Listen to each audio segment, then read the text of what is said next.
Hola chicos, bienvenidos a un nuevo capítulo de la leyenda del hechicero. Este va a ser el capítulo 19. El enano tenía más o menos el mismo aspecto que Atoll, barba de color rojo oscuro y cuerpo robusto y fornido. Los fulminó a todos con la mirada bajo sus cejas hirsutas y luego cogió la bandeja que le ofreció un sirviente de manos temblorosas. Se sentó lejos del grupo en otra mesa y les dio la espalda. Aunque Fletcher estaba convencido de lo que había fascinado a los demás y la presencia del enano, a él le interesaba más el demonio que había entrado en la sala junto a él. De un metro de altura aproximadamente, la criatura podría haber pasado por un niño de corta edad de no haber sido por el cuerpo algo achaparrado y por las robustas extremidades. Lo más sorprendente, sin embargo, era el color. Aquel demonio parecía hecho de piedras deformes. La cara de musgo y líquen que le crecía por todo el cuerpo acentuaba aún más aquel parecido. Las manos eran como mitones, provistas de oponible que podía utilizar para sujetar objetos. Cada vez que se movía, Fletcher oía el roce sordo de la piedra contra la piedra. Mientras los plebeyos observaban, el demonio giró sobre sí mismo y les devolvió la mirada con su par de ojillos negros que tenía hundidos en la cabeza. Un golem, esos sí que son difíciles de capturar. Los sirvientes me contaron que van creciendo con el tiempo, así que hay que capturarlos cuando son jóvenes, susurró Seraph.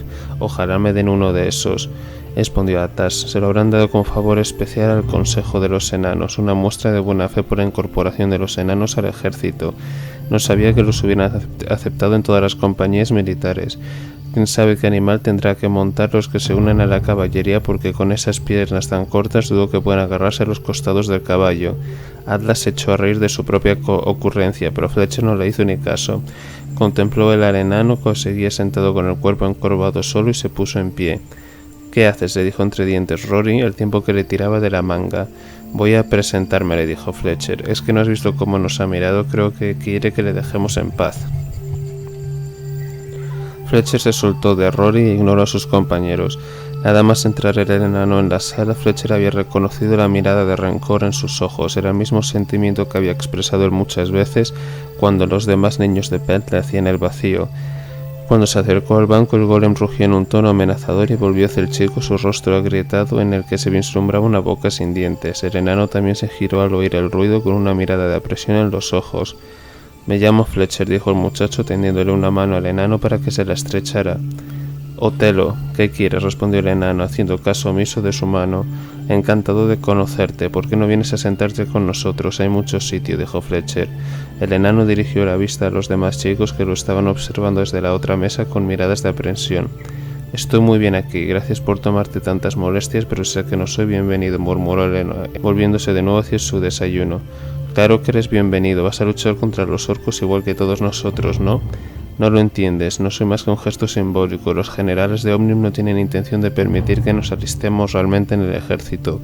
Han enviado a la mayoría de nuestros reclutas al frente de los elfos solo para que se pudran con los despojos. El rey tenía buenas intenciones cuando obligó a los militares a permitir que nos alistáramos, pero siguen siendo los generales los que deciden qué hacer con nosotros. ¿Y cómo vamos a convencerlos para que cambien de idea si no nos dejan luchar?, murmuró Otelo de que solo Fletcher pudiera oírlo. En Bocans también hay chicas y plebeyos. De hecho, todos los que ves aquí son plebeyos. Los nobles llegan mañana, respondió Fletcher. Necesitan discípulos, da igual de dónde vengan. Si tenemos hasta una elfina. No creo que en la división de magos de batalla sean muy quisquillosos siempre y cuando puedas luchar. El enano le sonrió con tristeza, para después aceptar la mano de Fletcher y estrechársela.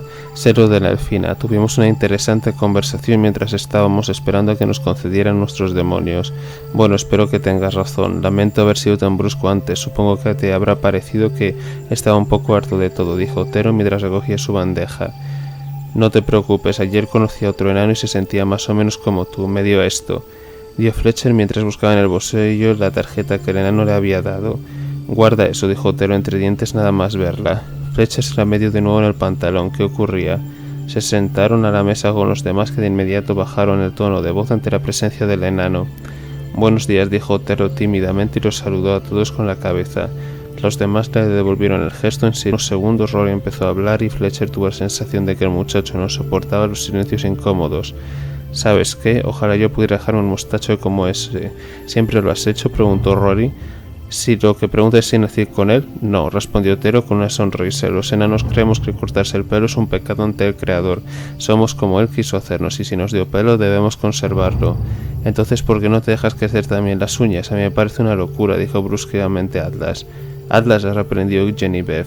No pasa nada, es una buena pregunta. Consideramos que la parte gris de la uña está muerta y por lo tanto ya no forma parte de nosotros. Hoy en día, lógicamente, lo que os he dicho es más una tradición que una creencia religiosa. Hay muchos enanos que se cortan el pelo y la barba, los más jóvenes hasta se lo tiñen. Es algo que casi todo el mundo sabe en Collinwood. ¿De dónde sois vosotros? Yo vengo de una aldea del oeste, cerca del mar Besánico, respondió Atlas. ¿Tú eres oriundo de Corcilum? Ocelo hizo una pausa desconcertado. Seraph respondió por él. Los enanos ya vivían aquí antes de que el hombre pisara estas tierras. Ellos despejaron los bosques, allanaron el terreno, desviaron los ríos y hasta colocaron los enormes hitos fronterizos que delimitan el territorio de Omnium. Otelo sonrió como si le hubiera impresionado que aquel joven plebeyo supiera tanto sobre su pueblo. Los hombres llegaron aquí hace 2000 años, tras un largo viaje a través del desierto de Akkad, prosiguió Seraph. Corcilum era la capital de los enanos, así que allí nos instalamos para trabajar y comerciar con ellos. Pero entonces una terrible enfermedad arrasó la ciudad y afectó con especial dureza a los enanos. Poco después nuestro primer rey subió al poder con la ayuda de los que ahora son las familias nobles. Formaban en realidad un pequeño grupo de hechiceros que controlaban unos cuantos demonios muy poderosos, mucho más fuertes que las criaturas a las que controlan los hechiceros de hoy en día, y por eso todos los que pertenecen a la realeza o son de cuna noble pueden invocar, porque heredaron esa capacidad de sus antepasados. Y también por eso nos rebelamos muy a menudo, dijo Otelo, aunque fuera una locura ya que éramos muy pocos y no contábamos con hechiceros entre nuestras filas. Nunca volvimos a ser tan numerosos como antes de la enfermedad por culpa de una ley que nos impusieron los antepasados de vuestro rey. Se nos obliga a vivir en un gueto y solo podemos tener un determinado número de hijos al año. Ni siquiera podemos poseer tierras. Y la realeza dice que nos lo hemos buscado nosotros mismos con tanta rebelión. Todos los presentes guardaron un sombrío silencio, pero Fletcher sintió rabia, la misma que había sentido ante las injusticias de Didrik. Aquello era inhumano, la hipocresía de aquella situación le revolvió el estómago, o eso era lo que se había referido a Atoll. Atlas, que no parecía muy conforme con todo aquello, abrió la boca para decir algo. Bueno, Seraph, antes habías dicho que habéis estado investigando por tu cuenta, ¿no? Háblanos un poco de lo que debemos esperar los siguientes meses, intervino Fletcher antes de que Atlas tuviera tiempo de iniciar una discusión. Seraph se inclinó hacia adelante e indicó a los demás que se acercaran un poco. Sonrió satisfecho ante la oportunidad de demostrar todo lo que había aprendido. Aquí todo es muy imparcial, los nombramientos se otorgan en función de los méritos, así que cuanto mejor rinda uno en los exámenes y desafíos, más alto será el rango de oficial que le concedan al graduarse. El problema es que el sistema perjudica a los plebeyos como nosotros. Los demonios que nos conceden no son especialmente fuertes, mientras que los nobles reciben los que capturan sus propios padres, que lógicamente se esfuerzan en conseguir demonios más poderosos. Algunos de esos chicos hasta tienen suerte de recibir un demonio que antes ha pertenecido a sus padres, pero no es lo habitual. Sobre el demonio de Fletcher no estoy muy seguro, porque nunca había visto uno igual, pero el tuyo, Otero, será muy poderoso cuando llegue a la edad adulta, o eso es lo que he oído decir sobre los golems. ¿Entonces nunca tendremos otro demonio que no sea un ácaro?, preguntó Genevieve. No necesariamente, respondió Seraph. Es posible capturar otro demonio más poderoso en el éter y añadirlo a tu lista. No sé muy bien cómo se hace y por lo que he oído es más difícil y arriesgado hacerlo con un demonio débil. Yo espero que me den uno que no sea un ácaro. Son excelentes exploradores y pueden dar buenos pellizcos con esas pinzas, pero sus niveles de mana son muy bajos. Físicamente no son rival ni para un cándido joven. Ya, dijo Genevieve, que contempló algo menos orgullosa su azura mientras el demonio batía las alas y empezó a revolotear. Todos siguieron su vuelo con la mirada hasta que Azura se posó en la enorme estatua que ocupaba en el centro de la sala y se arrastró hasta el ojo de aquel hombre de piedra. ¿Y ese quién es?, preguntó Fletcher dirigiéndose a los otros comensales. Yo lo sé, respondió Otelo.